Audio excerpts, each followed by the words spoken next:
नारायण जानते हैं कि अगर ऐसे ही बारात लेकर के पहुंचे तो शंकर का स्वागत तो होगा ही हुआ, साथ में बारातियों का भी हो जाएगा। तो इन्होंने क्या विचार किया कि पहले शंकर को भेजा जाए, अगर बात बनती है तो हम जाएंगे, वरना दूर से ही लौट करके आ जाएंगे। ये पहुंचे भोले बाबा के पास, महादेव से कहा कि एक बात बताएं। शंकर जी ने कहा कि क्या? भगवान नारायण ने कहा कि मेरे हिसाब से हमारी बहुत लंबी चौड़ी बारात हो गई है, जिस नगर से गुजरती है तो किसानों का तो नुकसान ही हो जा रहा है, बहुत ज्यादा संख्या में हमारे बाराती हो गए हैं। एक काम करते हैं। भगवान भोलेनाथ ने कहा क्या करते हैं? नारायण ने कहा कि अपना अपना ग्रुप लेकर के अलग अलग रास्ता से चलते हैं, क्योंकि एक ही नगर से जाना ठीक नहीं लग रहा है।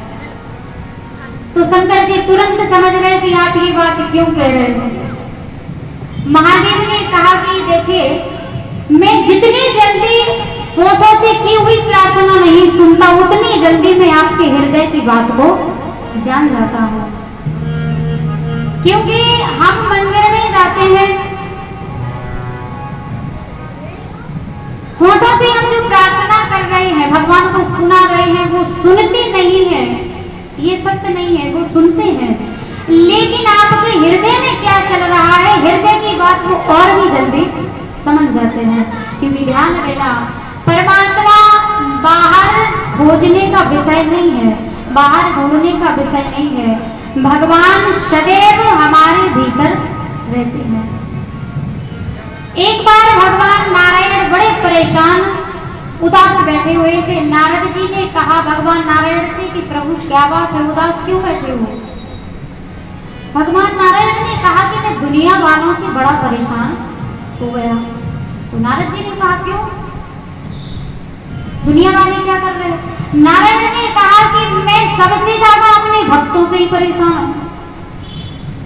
तो नारद जी ने कहा क्यों, भक्त क्या कहते हैं?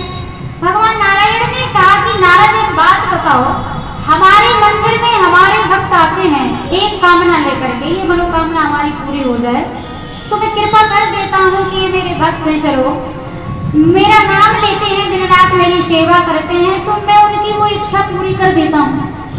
तो नारद जी ने कहा कि करना ही चाहिए, क्योंकि आप भगवान हैं।